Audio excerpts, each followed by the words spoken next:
Hey, everybody. All right, so this week we're continuing our discussion of information ethics, but in kind of a larger scale. Instead of looking what's happening in your library, we're looking at kind of how your library impacts the larger community, which, boy, this is our area. So we're looking at different kinds of social justice and different issues that are going to be related to that. And I strongly believe that this is where libraries can really shine for people. So one of them, you'll have a lot of topics that you'll see here.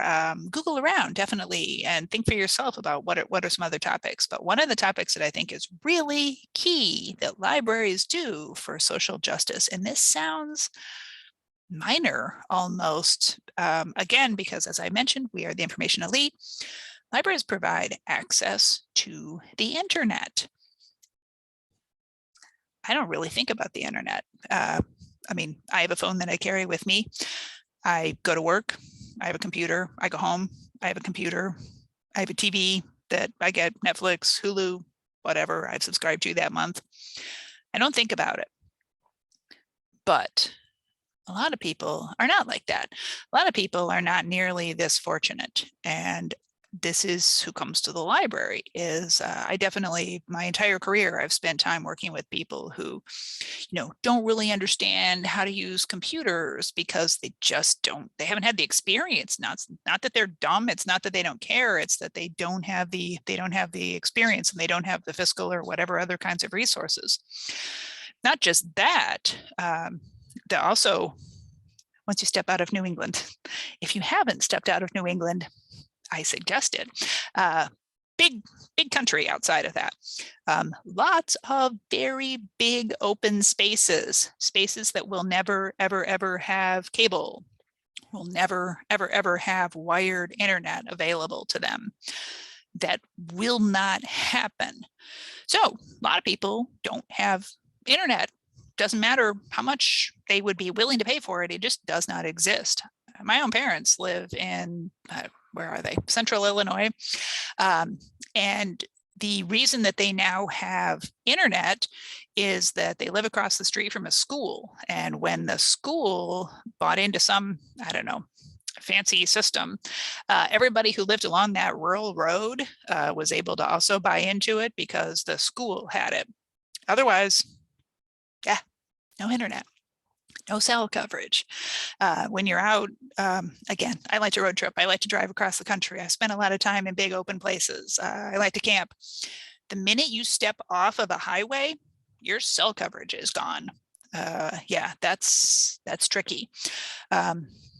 If you have any kind of plans to do any kind of like hiking, biking, driving across the country on not the major interstates, be very thoughtful in your cell provider. I'm going to put a plug for Verizon, not because I like them. I don't know that I do necessarily, but very broad coverage. So it's going to depend. It's going to change, but that's important. It matters a lot. So I've talked about my job here where I help to support libraries across these 12 different counties across central Minnesota. A lot of very rural areas there. So the problems of during the pandemic, during the quarantine, especially those early days when we didn't really have the hang of it yet. And schools were closed and had moved online. The buildings were iffy. Yeah, it was really hard for a lot of people in our community, in our communities. And I know this isn't just here, it was every place, but the American Library Association encouraged all libraries to turn on their Wi-Fi and leave it on, because that is kind of a jerk thing that some libraries were doing. Because they didn't want people hanging around the building when they were closed. And I mean, I get it, but is turning off the Wi-Fi the right thing to do? I don't know. I feel weird about that. So, since we're talking about social justice, leave your Wi-Fi on. But people regularly would pull up and sit in cars outside of schools, outside of other buildings. I was working in a community college during a lot of the early days of the pandemic, and we would have people, although our library was open, but remember this was early, people weren't vaccinated. We didn't have the opportunity to have vaccinations yet. People would come in to sit in their car all day outside the library. Fine. Um, it's interesting. It's interesting how hard that makes life. And if you think how quickly this has changed, that 20 years ago, you could get by just fine without a computer, and that life has so dramatically changed that I do not know how you live if you can't get regular internet access. Banking is online. Social Security is online.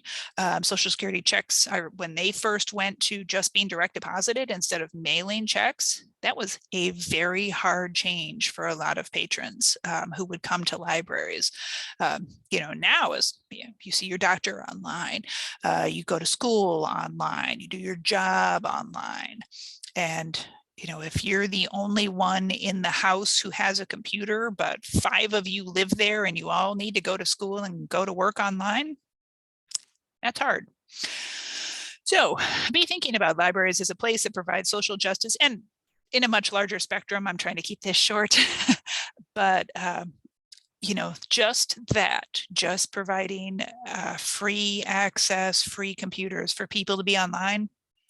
That's an amazing thing, and don't take that for granted, because it is something wonderful that we are able to offer to our communities. So, all right, go do some other great stuff. Read everything for this week, and I will see you next week. Bye-bye.